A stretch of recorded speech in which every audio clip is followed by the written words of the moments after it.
ตัสสะนะโมตัสสะภะคะวะโตอะระหะโตสัมมาสัมพุทธัสสะสาธุสาธุอธิกรณังมัสสิกรณังปริโยสนะกรณังสัทธังสัพเพสนังเกวะละปริปุนังปริสุทธังพรหมจารินังปกติตโนกัสสะรัตนังกโรมาขอการเป็นส่วนกล่าวสิ่งอันพันหน่อยนามัตถุรัตนตยัสสะขอความนอบน้อมของข้าพเจ้าจงมีแด่พระรัตนตรัยอภิวันทนาน้อมพระจอมไตรอันละอังคาร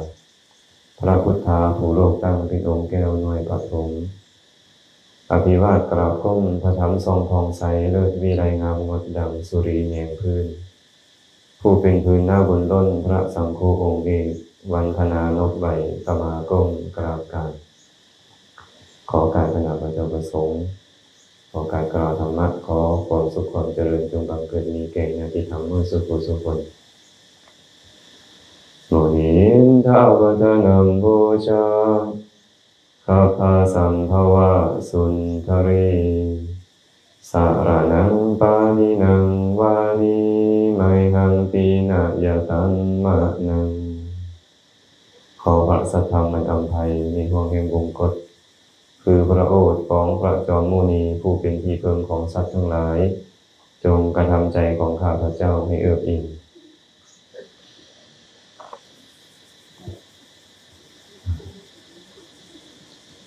มาทุกคนมาได้เนาะอากาศร้อนหน่อยจังหน่อยศาลากันเป็นศาลาโป่งโพก่อนเป็นร้อนกันเนี่ยประมาณนี้ประมาณมื้อนี้ก็เป็นมื้อ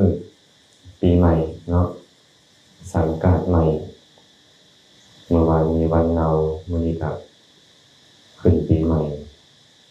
เปลี่ยนจุลสังกาดปีใหม่หลายๆคนก็ดีใจในมวลได้ซื้อในเบิกในบานแม่นบ่อาตมาคิดทวนหน่อยนึงว่ามันผ่านไปอีกปีนึงมันก็เท่าไปอีกปีนึงเลยเนาะมันก็ผ่านไปก็เท่าไปอีกปีนึงจาก40ก็เป็น40ปลายเด้จาก50ก็เป็น50ปลายไปความแก่มันก็ครอบงำเอาไปเรื่อยๆก็เป็นความดีเนาะที่พวกเรายังมีชีวิตอยู่และยังได้มาเห็นหน้ากันพ่อหน้ากันในมื้อปีใหม่นี้ปีนี้แปลกกว่าปีอื่นๆนะปรากฏว่าปีนี้มื้อปีใหม่คือมื้อดับ14เป็นมื้อวันพระใหญ่บ่เป็นมื้อวันพระใหญ่เป็นวันแห่งการฟังธรรมคันนับตามจุลขออภัยคันนับตามจันทรคติมื้อนี้ก็เป็นมื้อครบ18ปีเต็มที่อาจารย์อุปสมบทคันนับตามจันทรคติอาจารย์บวชเมื่อดับ14เดือน5ปี2008คันนับตามสุริยคติเดือนวันที่4เดือน5แต่นับตามจันทรคติก็คือมื้อดับครบพอดีมื้อนี้นะบวชประมาณตอนบ่ายแก่ๆนึงก็บ่ได้คิดไว้ก่อนนะก็มาว่าตอนนี้แหละก็นึกได้ว่าเป็นมื้อครบรอบมื้อบวชนี่สำนับตามจันทรคติแสดงมาเท่าเติบแล้วเนาะ18ปีแล้วเท่าเติบแล้ววันเดือนเกินค่อยชีวิตเฮาก็น้อยลงตามมีคำเว้าหนึ่งที่เพิ่นเว้าไว้ในคัมภีร์พุทธกนิกายอะโมคังทิวสังกะยิราอัปเปวะพะโหเกนะวายังวิวหเตรติตะโทนันตัสสะชีวิตังบุคคลควรเฮ็ดคืนวันให้เป็นคืนวันที่บ่เป่าประโยชน์ด้วยการเจริญกุศลอัปเปวะน้อยก็ตาม พหุเกนะวาอัปเปนะพหุเกนะวาเล็กน้อยก็ตามล่วงหลายก็ตามที่ในคืนวันนี้มันเป็นคืนวันที่บ่เป่าประโยชน์ด้วยการเจริญกุศลอย่างวิวหาเตรติ คืนวันมันล่วงไปผ่านไปตัทูนันตัสสะชีวิตังชีวิตของเขากับมีอุปมาเหมือนกันสั้นเข้าไปด้วยกันจรังวาติทโตวาติอาสียะเสรณสาวาความตายนี่นะคุณบอกว่าที่สุดคือความตาย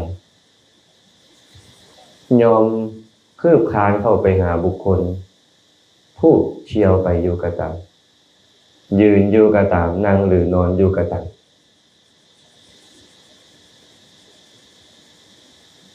ยืนกระตายนั่งกระตายนอนกระตาย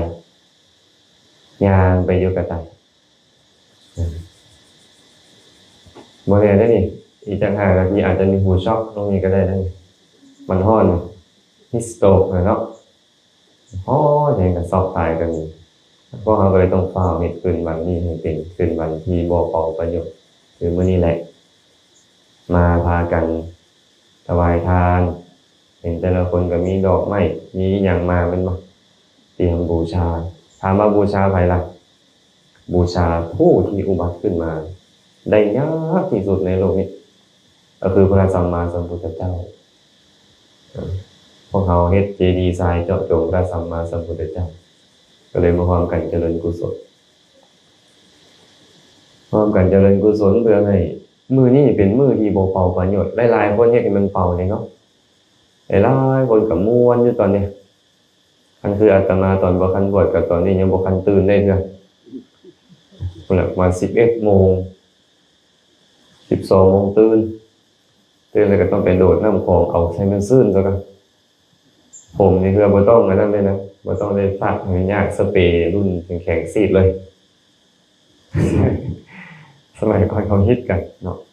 ใส่เจลกันยังล้างออกได้เอาสเปรย์ซีดใส่ในกุ้ม3 มือเลยอาบน้ำมาแล้วก็เตรียมแล้วประมาณบ่ายโมงไปหน้าแล้วเขาก็เริ่มสิเต้นลำวงต่อคืออยู่บ้านนะสมัยก่อนเนาะก็เป็นแบบนี้แหละมันคือให้ประโยชน์การมานึกย้อนหลังชีวิตเขาคือให้ประโยชน์ให้น้องคันบ่ได้ออกบวชบ่ได้ยินได้ฟังธรรมนี่ตั้งชีวิตนี้มันคือสิให้ค่าที่สุดเลยทั้งที่มันหาได้ยากชีวิตอันนี้นะหาได้ยากความเป็นมนุษย์หาได้ยากกันแต่เขายังใช้มันให้บ่เป็นประโยชน์อีกพระพุทธเจ้าเพิ่นเคยได้สั่งสอนภิกษุทั้งหลายเอาไว้ซุมื้อเลยเนี่ยเพิ่นสอนพระสงฆ์สาวกซุมื้อเลยเอิ้นว่าพุทธกิจที่พระองค์ต้องเฮ็ดทุนละพันจะมนุษย์สัตตังความเป็นมนุษย์หาได้ยากในโลกพุทธุปาโทจะทุนละโภการอุบัติขึ้นของพระพุทธเจ้าหาได้ยากทุนละภาคณะสัมปติความถึงพร้อมด้วยคณะทั้งสองนี่เขาเป็นมนุษย์พร้อมพระพุทธเจ้าอุบัติขึ้นมาในโลกพร้อมหาได้ยากหลายสัทธัมโมปรมะทุนละโภพระสัทธรรมคืออริยสัจสี่นี้ก็หาได้ยากในโลกอีกเขาได้เป็นมนุษย์พร้อมพระพุทธเจ้าอุบัติขึ้นพร้อมทั้งสองอย่างประจวบเหมาะกันและการที่จะรู้แจ้งอริยสัจสี่ที่พระองค์ประกาศไว้นั้นหาได้ยากเลยทุนละภาศรัทธาสัมปติความเป็นผู้ได้ศรัทธาในพระพุทธพระธรรมพระสงฆ์หาได้ยากในโลกปัปพชาเจวะทุนละภาการได้บวชในพระธรรมวินัยนี้กับเป็นเรื่องที่หาได้ยากในโลกทุนละพังสัทธรรมมัสสวนังการได้ยินได้ฟังพระสัทธรรมก็เป็นเรื่องที่หาได้ยากในโลกภิกษุทั้งหลายพวกท่านทั้งหลายจงอย่าประมาท ปรารภความเพียรให้ถึงที่สุดทุกโดยชอบเถิดพระองค์จะเตือนสาวกของพระองค์เสมอ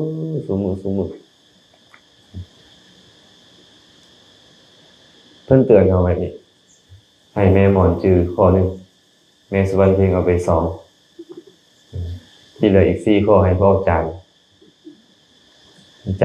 นทาสร้างพร้อมนะพ่อจานทาสร้างจานนาแท้เพิ่นมาซอยเฮ็ดเจดีย์จนแล้วไหนอนุโมทนาบุญนำเพิ่นให้จื้อไว้นี่7ยาก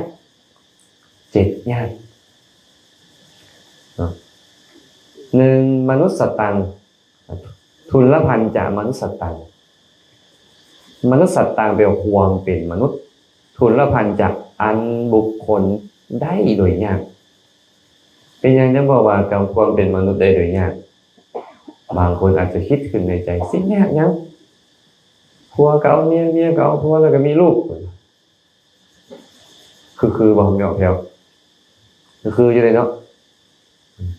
แต่ถามไม่ออกนกมึงดูตรงนอกก็คือว่ายังบ่มีอยู่ลูกนี่เป็นจังได๋โอ้มันบ่แม่นแค่สามีกับภรรยาอยู่นำกันแล้วจะมีลูกต้องมีการปฏิสนธิของสัตว์เพราะเฮ็ดจังได๋มันจะมีปฏิสนธิแล้วบัดนี้แม่ส่วนเพลงเนี่ยได้จะมีปฏิสนธิมันต้องมีเหตุปฏิสนธิด้วยจิตดวงใดอย่างน้อยเห็นบ่ต้องปฏิสนธิด้วยวิบากอันเป็นผลของกุศลมหาวิบาก8อันสัมปยุตกับญาณ4วิปยุตจากญาณ4ดวงใดดวงหนึ่งจึงเป็นมนุษย์ได้แม่นบ่และถามมาวิบาก8นี่นะมันเป็นผลของหยังเป็นผลของมหากุศลต้องกุศลมีกำลังจึงจะมาเป็นมนุษย์ได้นั่นแสดงว่ามันบ่แม่นแค่สามีกับภรรยาอยู่นำกันมันต้องมีสัตว์มาปฏิสนธิและการปฏิสนธินั้นเป็นผลของบุญเคยมีครั้งหนึ่งพระผู้มีพระภาคเจ้าตรัสกับภิกษุทั้งหลายในปฐมสิกขละสูตรในคัมภีร์สังยุตตนิกายมหาวารวักภิกษุทั้งหลายเหมือนกับเต่าตาบอดตัวหนึ่งอยู่ท่ามกลางมหาสมุทรมีบุรุษคนหนึ่งโยนแอกหรือโยนบ่วงลงไปในมหาสมุทรนั้นพอแต่หัวเต่าสวมเขาได้ส่วนเต่าตัวนั้น100 ปีจึงขึ้นมาหายใจเท่านึงภิกษุทั้งหลายทานทั้งหลายจะเข้าใจว่าจังใดทานทั้งหลายจะเข้าใจว่าจังใดเต่าตาบอดที่100 ปีขึ้นมาหายใจเท่านึงนั้นจะเอาหัวไปสวมเข้ากับบ่วงนั้นเป็นเรื่องที่ง่ายหรือยากเต่าตาบอดอยู่ท่ามกลางมหาสมุทร100 ปีจังมาหายใจเท่านึงเพิ่นและขึ้นมาหายใจแล้วจะฟุกเป็นบ่ฟุกเด้อเอาหัวไปสวมเข้ากับบ่วงนะยากเลยไงพระผู้มีพระเจ้าถามภิกษุทั้งหลายก็ตอบว่าข้าแต่พระองค์ผู้เจริญการที่เต่าตาบอดนั่น100 ปีมาหายใจเท่านึงจะเอาหัวสวมเข้าบ่วงนั้น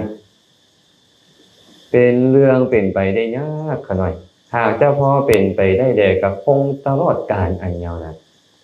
คือสิโดนเฮงกันคันจะพอได้แด่กับเฮงพระผู้มีพระภาคเจ้าก็เลยตรัสว่าภิกษุทั้งหลายเฮากล่าวการได้ความเป็นมนุษย์นี้ยากกว่าเต่าตาบอดที่100 ปีหายใจเท่านึงขึ้นมาหายใจเท่านึงนั้นจะเอาหัวสวมเข้าบ่วงนั้นเฮากล่าวการได้เป็นมนุษย์นี่ยากกว่านั้น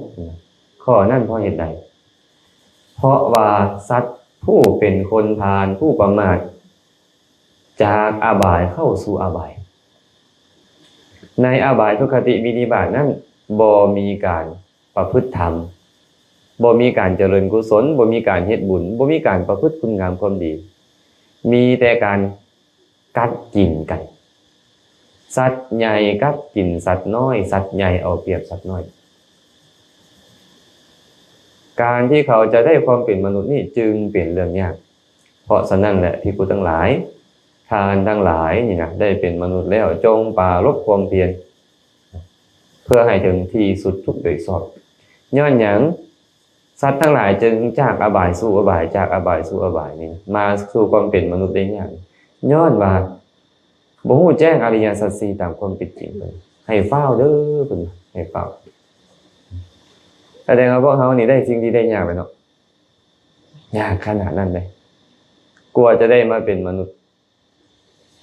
เบิ่งดูหั่นน่ะแต่มาเป็นมนุษย์แล้วยังบ่อยากประกอบกุศลคุณงามความดีปล่อยคืนวันให้สิ้นไปแบบเปล่าประโยชน์นี่โอ้ยให้สาระแท้ชีวิตนี่คันเว้าภาษาไปตู้ท่องใบภาษาปากลายจังเป็นจ๊ะเนาะสำนวนนั้นเขาเจ้านะคันหลวงเขาบางก็โง่แท้โอ้เห็นบ่เกิดมาเป็นมนุษย์แล้วนี่ได้ยากแสนยากแล้วยังคือมาปึกหน้าแท้บ่เฮ็ดกุศลคุณงามความดีปล่อยชีวิตปล่อยคืนวันให้เปล่าประโยชน์เล่นแต่เกมอยู่หั่นเนาะเห็นบ่ตะวันลมมันคือให้ประโยชน์แท้ชีวิตเนี่ยก่อนจะได้เป็นมนุษย์นี่ท่านความเป็นมนุษย์เป็นเรื่องที่ยากไปแต่ว่าเฮาได้มาแล้วเนาะโอ้แสดงว่ากุศลเฮาต้องบ่ธรรมดาเด้เนี่ยมันต้องไปเบียดอกุศลที่เฮาเฮ็ดมาตั้งล่วงหลายต้องมีกำลังขนาดนั้นจึงมาเป็นมนุษย์ได้เฮาต้องเห็นคุณของกุศลที่เฮาเฮ็ดและเติมมันเนาะเติมกำลังให้กุศลข้อที่2นี่ล่ะพุทธุปปาโทจะทุลโภพุทธุปปาโทจะทุลโภการอุบัติขึ้นของพระสัมมาสัมพุทธเจ้าเป็นเรื่องที่หาได้ยากในโลกเลยเอาละเฮาเป็นมนุษย์นี่มันยากเลยได้แต่ว่าการอุบัติขึ้นมาของพระสัมมาสัมพุทธเจ้านี่ยากกว่าอีกอาตมามาคิดถึงเนาะผู้ที่เพิ่นตั้งใจจะสั่งสมบารมีให้บรรลุเป็นพระพุทธเจ้านี่เพิ่นกล้าคิดได้เลยแทบจะบ่มีประตูเลยแทบจะบ่มีประตูให้บรรลุอ่ะนะเป็นอย่างจึงเว้าจังซั่นแม่ของหมอนเพิ่นอุปมาไว้นี่ว่าลองคิดตามเพิ่นเด้อมีบุคคลเอาหอกนี่นะหอกที่แหลมที่คมทาด้วยน้ำมันรับคมอย่างดีทาด้วยน้ำมันปักลงเลียนตั้งแต่หน้าตักของเฮานี่ต่อหน้าของเฮานี่จนฮอดขอบจักรวาลฝั่งพุ่นมีบุรุษคนหนึ่งมาว่าทานผู้เจริญหากใครต้องการเป็นพระสัมมาสัมพุทธเจ้าจงเหยียบฝ่าหอกคมหอกนี่ไปสุดขอบจักรวาลทานผู้นั้นจะเป็นพระพุทธเจ้าในโลกได้ความบันใบใจบ่ได้มีในบุคคลใดเลยบุคคลนั้นกล้าขึ้นไปเหยียบคมหอกนี่จนไปฮอดขอบจักรวาลได้บุคคลนั้นจะพอสร้างสมบารมีเป็นพระพุทธเจ้าเลยมันบ่มีประตูให้เฮาเลยนะลองดูนี่นะแต่ว่ามีคนหนึ่งกล้าคิดว่าค่อยนี่แหละย้อนหยังค่อยชื่อหอกนี่มาบ่แม่นธรรมดาแล้วและคนที่ต้องการความช่วยเหลือจากค่อยในโลกนี่ในสากลโลกนี่นะกระทืบคมหอกบางไปนี่นับบ่ถ้วนแล้วให้ค่อยนี่รับไว้แต่ผู้เดียวซะแล้วทุกคนจะได้รับความเกษมสำราญจากค่อยเบิ่งแม้คนแบบนี้มันมีในโลกอยู่นะนี่นะญาติโยมคนจะปรารถนานี่นะปรารถนาแล้วบ่ได้อยู่ละล่ะเด้บางเทื่อนี่หมู่เอาขวานมาซับเอาลาวมาแทงต้องเสยให้ได้หมู่ทุบตีต้องเสยให้ได้มีครั้งหนึ่ง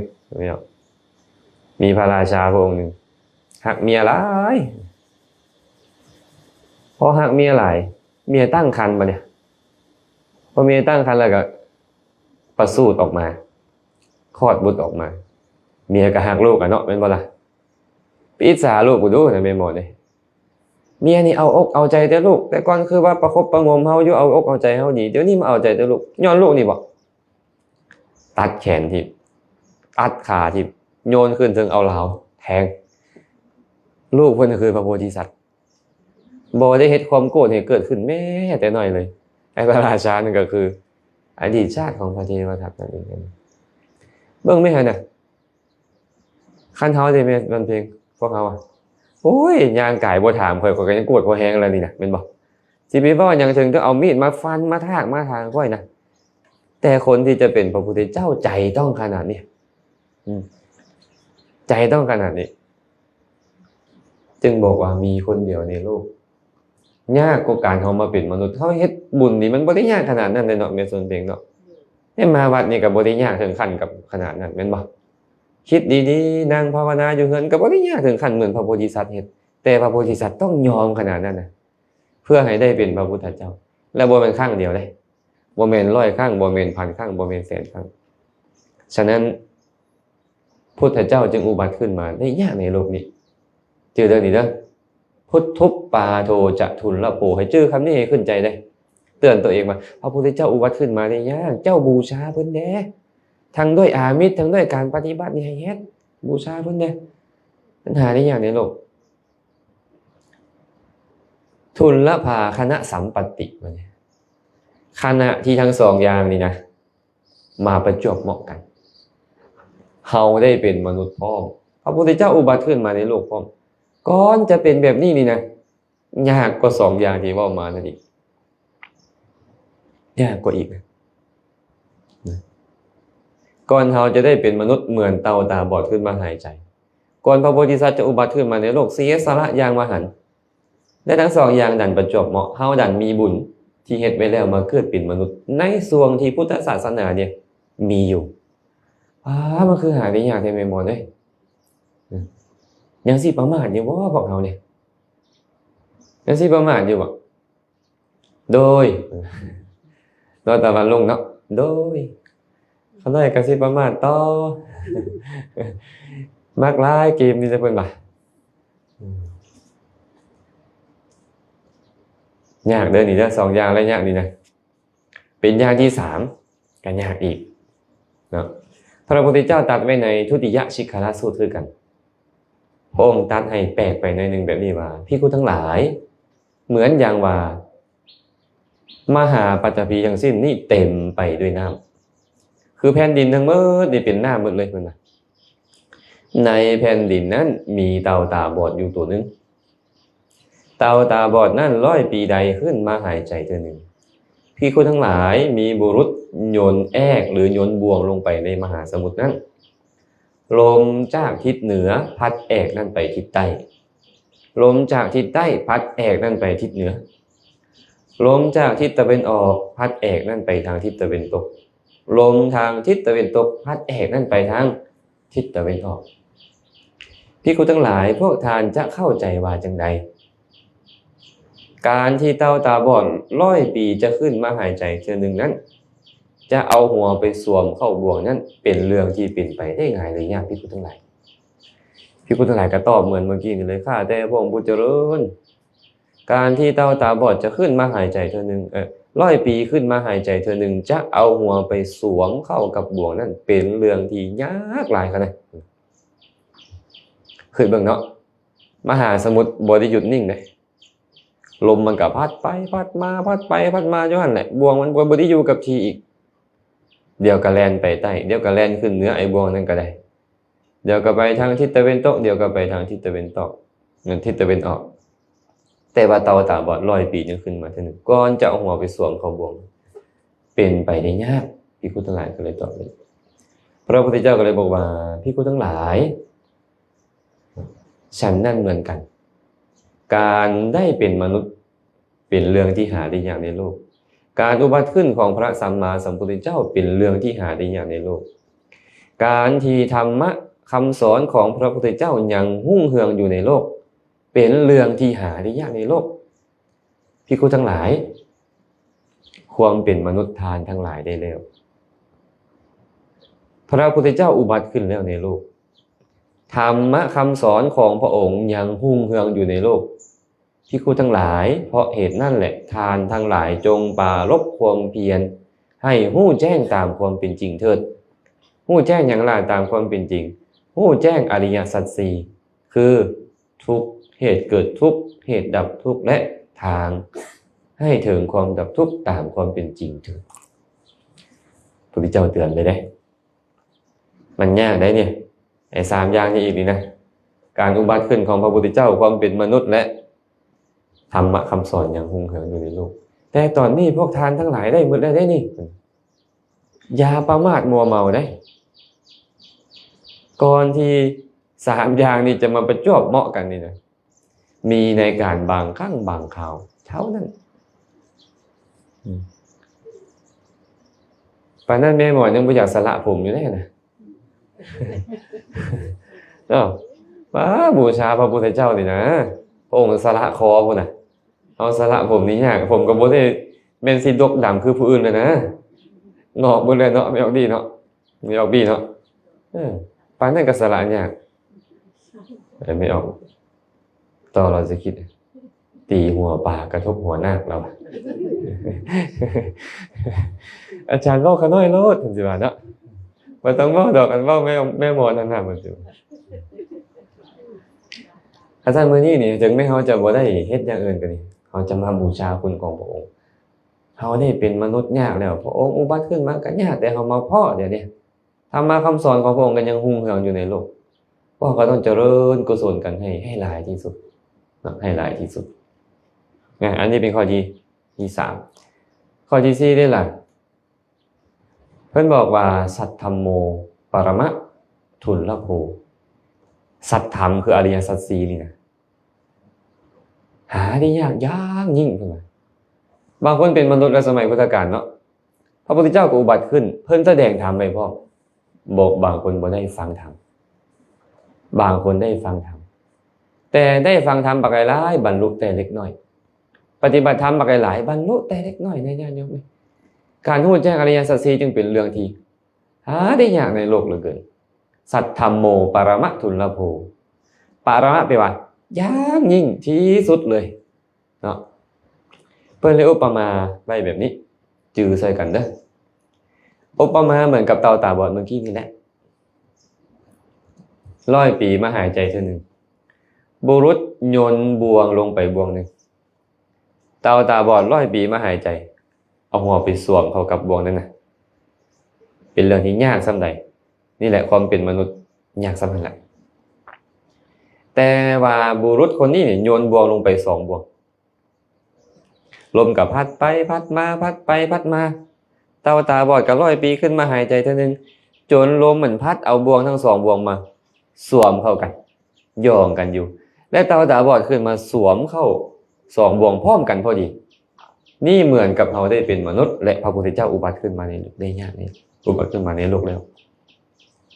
นี่เนาะต้องซ้ำใดเอาบอกว่าขนาดแบบวานลงไปจาก1,000 อันนะก็จะ2 อันจะมาสวมกันมันกันยากแล้วแม่นบ่อันนี้วานลงไป2 อันแล้วลมกับพัดไปพัดมาจนบ่วง2 อันมายองกันแล้วเต่าตาบอดมาหายใจ100 ปีทีนึงจะเอาหัวมาสวมสัมพันธ์และยากหลายๆคนได้เป็นมนุษย์พระพุทธเจ้าอุบัติขึ้นมาในโลกแล้วแต่ชีวิตเขาให้สาระอุ้ยน่าเสียดายแทนเขาเนาะอาตมายังมันก็นั่งคิดอยู่ในตอนบวชใหม่ๆหลังจากได้ฟังศีลฟังธรรมนะตายข่อยคือบ่ได้บวชแต่น้อยข่อยคือเอาสมองไปใส่ในสิ่งที่บ่เป็นประโยชน์หลายแท้เสียเวลากับสิ่งที่ให้ประโยชน์หลายแท้ปรารถนาเลยเด้เกิดมาชาติใดๆก็ตามได้พบพ่อพุทธศาสนานี่นะขอให้ข่อยได้ออกบวชตั้งแต่ค่อยจือความได้ค่อยฮู้ความหน่อยนึงแล้วนี่นะค่อยได้ออกบวชเลย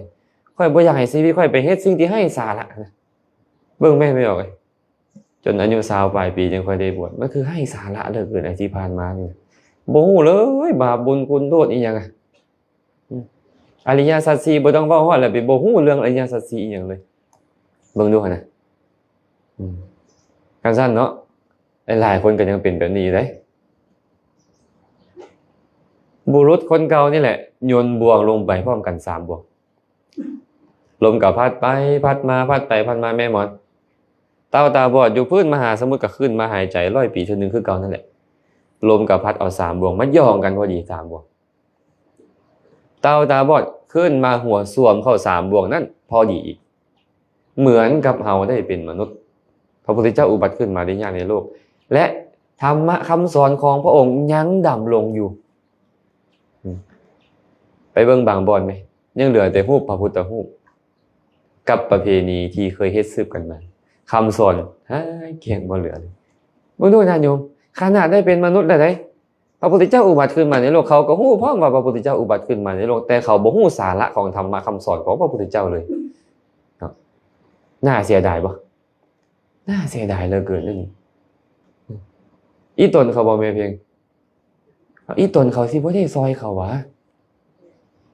สิบ่ได้จัดกิจกรรมลงไปเทศนี่ไปเทศนั่นอยู่เรื่อยๆวันนี้ให้เขาได้ยินได้ฟังนำล่ะแม่นบ่คันนี้ตนเขาต้องเฮ็ดแด้อาตมาว่าเผยแพร่ได้ศีลธรรมมื้อน่ะจะไปเผยแพร่ตั้งแต่อันแพร่จะไปแพร่เผยอะไรเปลี่ยนเป็นจากเผยแพร่นี่เป็นแพร่เผยอะไรบ่ได้แพร่แต่เงินแต่คำเขาเนี่ยก็บ่ได้อันนี้ก็ได้เนาะไอ้ตัวเอิ้นแพร่เผยอันนี้ท่านเผยแพร่นี่เอาธรรมะเข้าไปหาลูกหาเต้าก็เสียดายแทนเขาอุบัติขึ้นมาในโลกได้ดินแดนพุทธอีกนะนี่นะแต่ว่าคำสอนของพุทธะบ่ลงไปเลยคันเอาคำสอนของพุทธะไปปัญญาบ่ได้ละบ่ได้สักการะบ่ได้สรรเสริญนี่บ่ควรได้เป็นแบบนี้นี่นะซอยกันบ่ดีบ่พวกเขา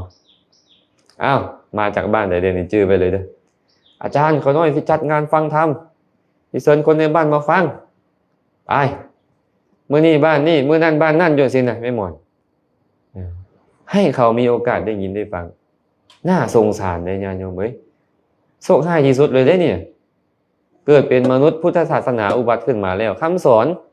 บ่ได้ฟังนี่โอ้ยจะเป็นเหลือใจอาตมานึกถึงตัวเองเนาะเฮ็ดความชั่วตั้งหลงหลายปลายมากให้พอด่าแม่อีหยังบ่ธรรมดาแม่นบ่ได้ยินธรรมะคำสอนหลังจากนั้นก็กลับบ้านเก่าคืออบายทุกขติวินิบาตสงสารเขาต้องซอยเขาได้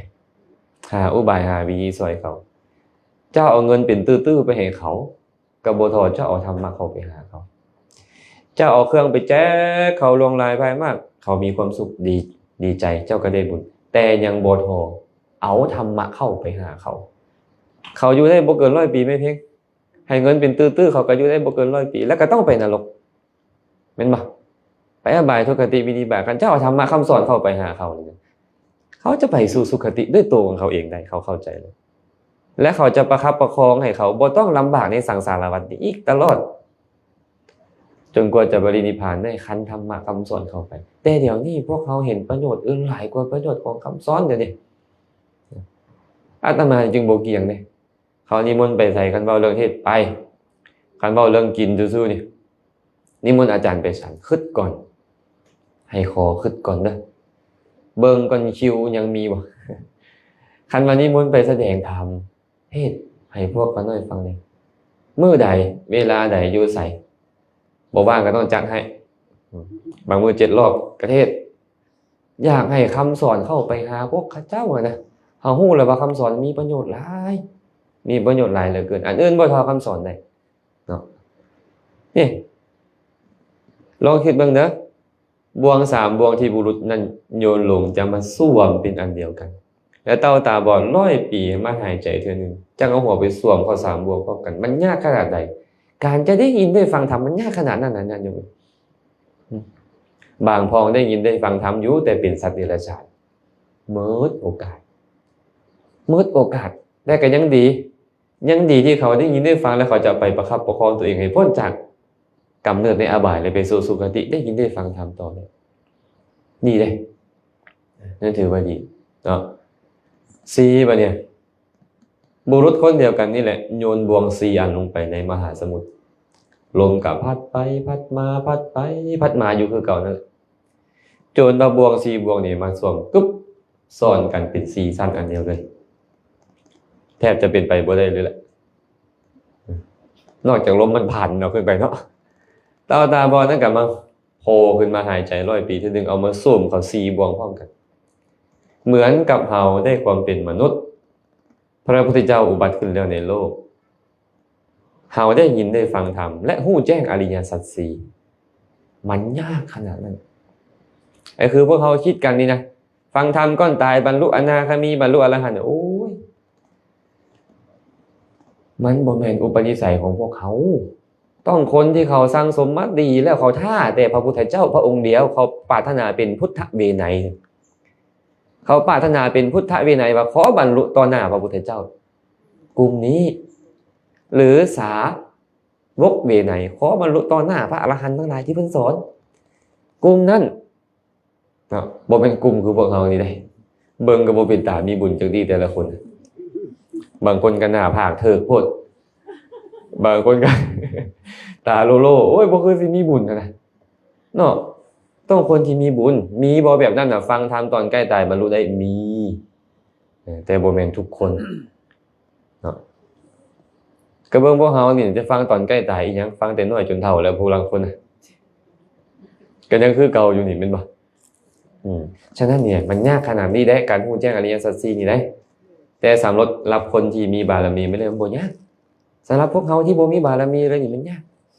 เนาะยากซำนี้เพิ่นก็เลยเว้าไว้ว่าสัทธัมโมปรมะทุลลโภอันนี้ข้อที่4เด้อข้อที่5ว่าเนี่ยทุลลภาศรัทธาสัมปัตติโอ้อันนี้ก็พอแฮงได้นี่แม่นบ่เด้ความเป็นผู้ได้ศรัทธานี่นะหาได้ยากในโลกมันเกิดขึ้นได้ง่ายบ่ศรัทธานี่นะขนาดเป็นมนุษย์ก็เป็นแล้วนี่เนาะเป็นมนุษย์ก็เป็นแล้วพุทธเจ้าก็อุบัติขึ้นมาในโลกแล้วธรรมะคำสอนเพิ่นก็แสดงไว้อยู่แต่ว่าตัวเองบ่มีศรัทธาหายเกลี้ยงเลยบัดนี้ศรัทธาบ่มีทานก็บ่มาศีลก็บ่มีภาวนาก็บ่ได้เจริญบ่มีศรัทธา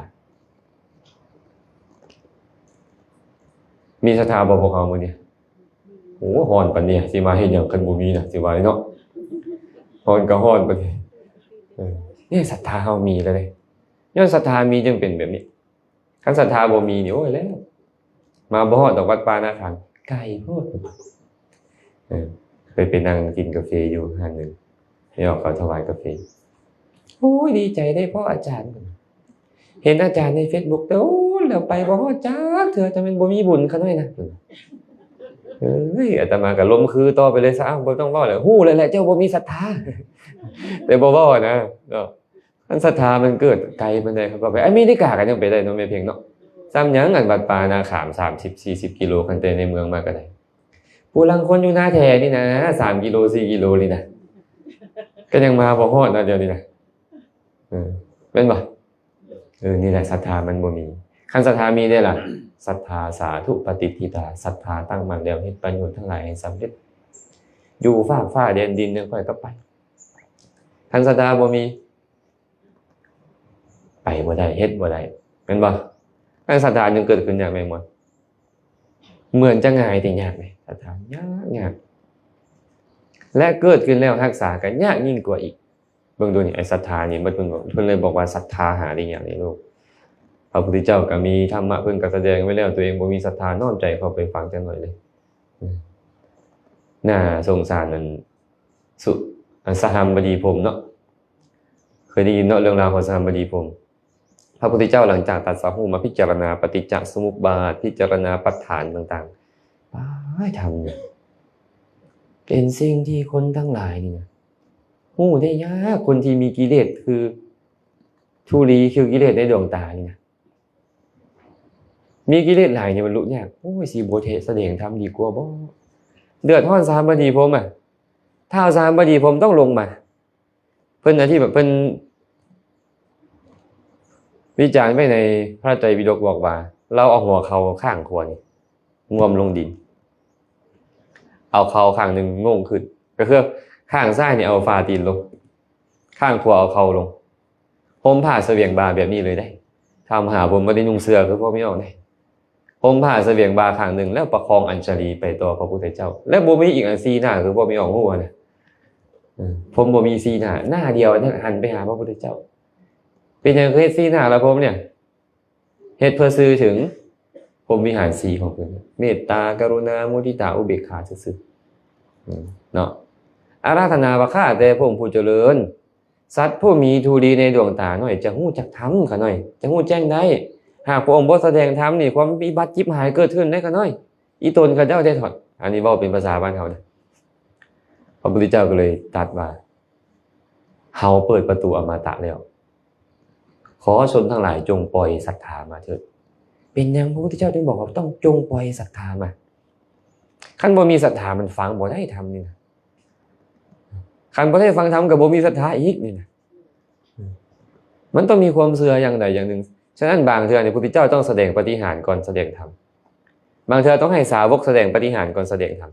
บางเทื่อนี่นะเพื่อหยังเพื่อน้อมศรัทธาเขาเจ้าเข้ามากันเมื่อเขามีศรัทธาแล้วเขาเงี่ยงหูลงฟังแล้วจะได้ประโยชน์ พระองค์เลยบอกว่าจงปล่อยศรัทธามาได้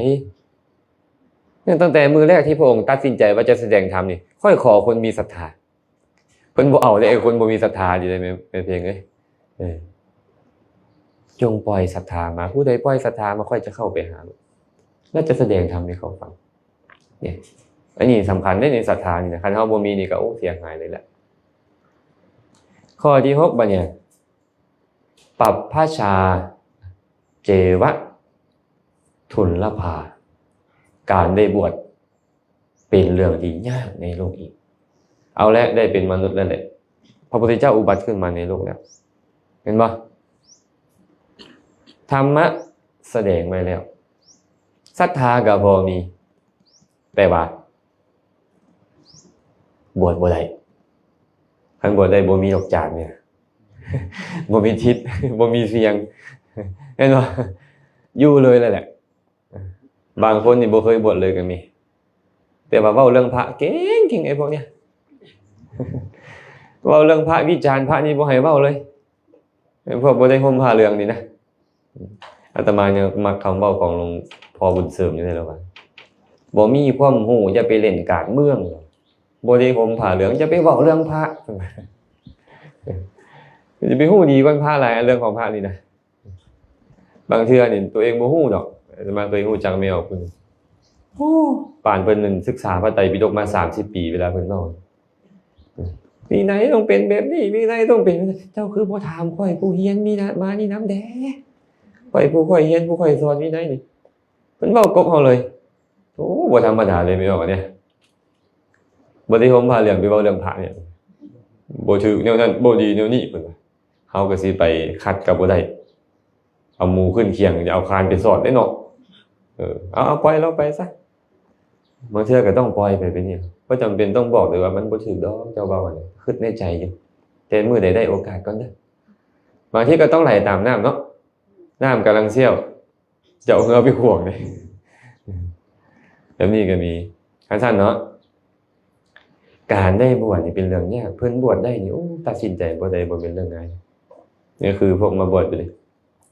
สมไสนะฮะก็บวชเมื่อวันที่13ก่อนจะให้เราบวชมันเกือบปีแล้วได้เรามาอยู่นะยากได้นี่แต่ว่าเรายังยอมอยู่ได้อยากบวชนี่ศรัทธาก็บ่เป็นธรรมดาบวชจ่อไปก่อนบวชจ่อแล้วครูบาอาจารย์เห็นว่า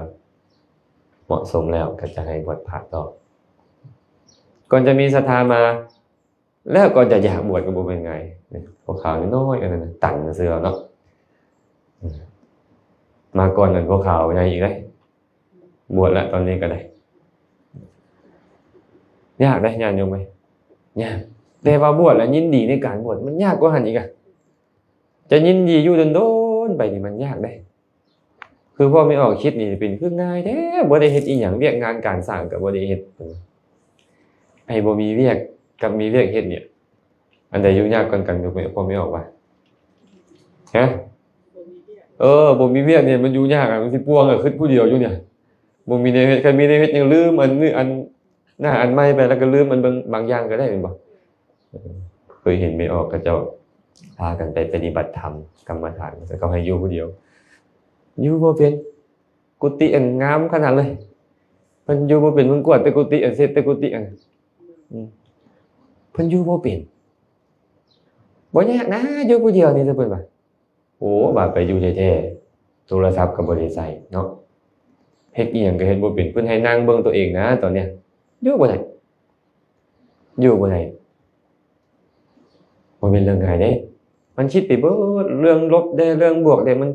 อันที่เฮ็ดไปเป็น10ปีเลยมันยังมาได้อะตอนนั้นเวลาใจมันเริ่มได้วิเวกกายเริ่มได้วิเวกใจมันเริ่มได้วิเวก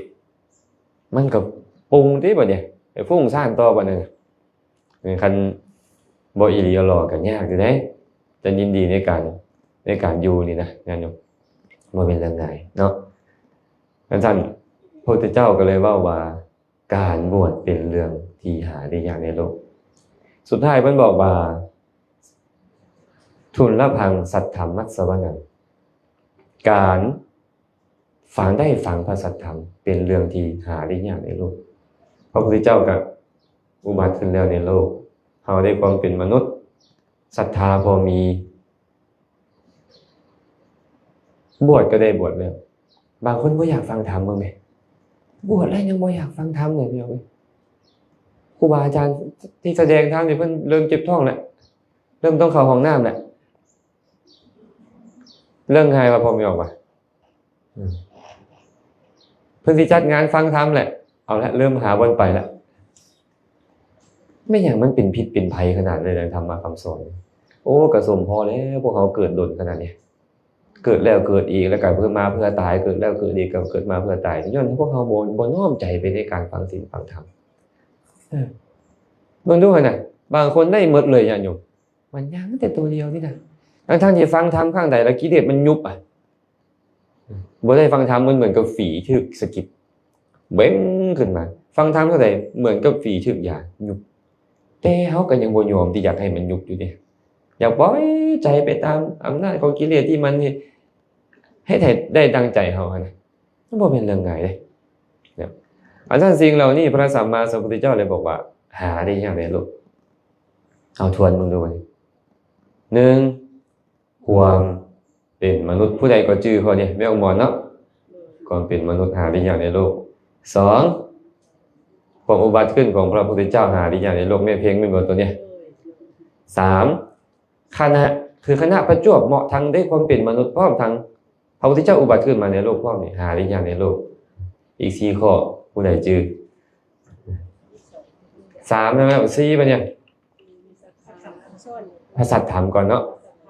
สัตธรรมคืออริยสัจ4จะปรากฏหาได้ยากในโลก5มีศรัทธา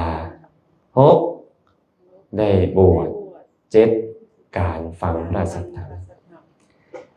คนบ่ค่อยแสดงธรรมดูมื้อนี้และถึงแม้มีการแสดงคนอื่นก็บ่อยากไปฟังเห็นบ่ธรรมะคำสอนบ่ค่อยมีผู้แสดงก็เป็นเรื่องที่แปลกอยู่เลยอันนี้เอาไปอ้อยเอาบ้างหลายมาคาโยมาบาโยแล้วตุยหังมาจะโกจิอุปาตโวให้เขาวานเงินฝนทองอีหยังเพิ่นน่ะพอให้ได้บ้างกับเจ้านี่เอาอยู่ซะมันน่ะแต่ธรรมะคำสอนที่จะเฮ็ดให้เขาเข้าใจว่าอันนี้เป็นบุญเป็นบาปเด้อเป็นรอดแต่ว่าเฮ็ดไปนี่แล้วรวยแหละเอาแต่ซ้ำนี่พวกเขาผู้เฒ่าเว้านี่บ่ผิดเลยเด้อทางหลวงกว้างสัมมาเที่ยวตั้งแต่ขอกเดเนาะมกปลาแดกตั้งโจโก้สัมมาจำตั้งแต่โตกันทางหลวงปะกงกว้างบ่ยอมย่างแม่หมอนไปย่างหยังอยู่ขอกพุ่นมันก็เหยียบได้น้ำซะแล้วบ่มกปลาแดกตั้งโจโก้สัมมาจำตั้งแต่โตมกปลาแดกมักไงไปจ้ำไปแคมตอกอันน้ำปลาแดกไหลไปน้อยนึงน่ะมันก็ขี้หายได้พวกเขานี่เอาแต่ซ้ำนี่แหละธรรมะคำสอนได้บ่พากันสนใจเอาจิตใส่ใจนำสุดท้ายก็ได้สมันน่ะแต่ก็ยังดีอยู่เนาะยังมีการรอให้ทานอยู่นะควรที่จะให้เขาเจ้าเข้าใจขึ้นว่าถึงบ่มีทานบุญอันอื่นก็มีจริงๆนะบุญอันอื่นที่ยิ่งกว่าทานก็มีควรจะให้เขาเข้าใจแบบนี้ให้เห็นประโยชน์ว่าชีวิตของเขาเกิดขึ้นมานี่มันเกิดขึ้นมาได้ยากและต้องเฮ็ดสิ่งที่ได้ยากให้เป็นประโยชน์ที่สุดต้องแบบนั้นแต่ครูบาอาจารย์หลายๆบ่มีปฏิภาณในการที่จะนำมาบอกกล่าวบางคนก็ฮู้ธรรมะดีอยู่เลยแต่ว่าบ่มีปฏิภาณโวหารในการนำมากล่าวบางองค์ก็บ่ได้เรียนบ่ได้ทำมามักเทศน์บัดนี้แล้วเอาหยังละมาเทศน์บัดนี้ก็เอาความคิดตัวเองล้วนๆบัดนี้ธรรมะก็บ่มีแล้วเอิ้นว่าธรรมะปฏิหูปสัทธรรมปฏิหูปเป็นเหตุให้พระศาสนาเสื่อมหายซะบัดเบิ่งดูก่อนจะได้ฟังพระสัทธรรมนี่เป็นเรื่องยากบ่บัดนี้ยากถึงมีผู้แสดงแล้วก็ยังบ่แน่ใจว่าแม่นบ่นี่แม่นบ่นี่แม่นบ่ก็ซั่นเนาะพวกเขาได้หมดเลยได้เบิดเนี่ยเอาละพ่อแม่อาจจะยังบ่ได้บวชแต่ก็คือว่าบางครั้งบางคราวก็ลีกออกมาจากกรรมคุณมาถือศีล8ถือศีล10อยู่ก็ถือว่าเขาได้เฮ็ดอยู่เนาะเมื่อเขาได้สิ่งที่ได้มาในญาติในโลกแล้วบ่ควรบ่ที่พวกเขาจะใช้มันให้เป็นประโยชน์ที่สุดเนี่ยเฮ็ดกุศลคุณงามความดีมื้ออื่นอาจจะบ่มีสำหรับพวกเขาเลยได้มื้ออื่นอาจจะบ่มีเลยได้กูมื้อนี้คนฆ่ากันง่ายๆเลยญาติโยมเว้ย แล้วก็บ่เป็นคนอื่นคนไกลฆ่ากันอีกสมมุติจิตใจของคนตามสามหลงคนใกล้ตัวนั่นแหละล่อกันไปฆ่าเห็นบ่ข่าวออกแต่ละบนบ่ได้แม่นคนไกลได้แล้วคันตายมาลุกขึ้นมาให้ทานได้บ่มาวัดรักษาศีลฟังธรรมได้บ่เอามีเงินหลายได้มียศสูงส่งได้บ่ได้เฮ็ดหยังบ่ได้แล้วพวกนี้กระสันมื้อนี้เวลานี้พวกเขาต้องเฮ็ดให้มันดีที่สุดเนาะอะไรเนาะของคนปีใหม่ พรปีใหม่เด้อพรปีใหม่ก็คือธรรมะคำสอนอาตมาบ่มีหยังมีแต่ธรรมะคำสอนของพระพุทธเจ้าหยิบยกมาเว้ามากล่าวสู่ฟังตามแต่กาลเวลาอันพอสมควรเนื่องจากว่าพวกเราจะได้มีการบูชาพระพุทธเจ้าโดยการเฮ็ดเจดีย์ทรายน้อมบูชาคุณของพระองค์ก็เลยอยากจะให้ทุกคนได้เห็นว่าพระองค์ก่อนจะอุบัติขึ้นมาได้ในโลกนี้เป็นเรื่องยากแม้แต่เฮาเองจะอุบัติขึ้นมาในโลกเป็นมนุษย์แล้วได้มาพ้อพระองค์นี่ก็ยากเนาะก็จะมีศรัทธาในพระองค์นี่ก็ยากตอนนี้พวกเรามีแบบนี้หมดแล้วกันอยากจะให้พวกเรานี่เกิดความซื่นชมยินดีว่าตัวเองเนี่ยได้ดีแล้วนะให้เฮ็ดให้ได้ดีที่สุดเนาะเอาล่ะเนาะก็คงจะพอสมควรขออนุโมทนาบุญนำญาติธรรมเมื่อสุขุสุคนขอให้บุญกุศลที่เกิดขึ้นในครั้งนี้จงเป็นปัจจัยอำนวยอวยไสให้ทานทั้งหลายจงได้ประสบพบเจอแต่ความสุขปราศจากทุกข์ทั้งปวงหากปรารถนาสิ่งหนึ่งประการใดอันเป็นไปในทางที่ชอบประกอบด้วยธรรมแล้วก็ขอให้ความปรารถนาของทุกคนทุกท่านจงสำเร็จโดยทั่วกันเทินสา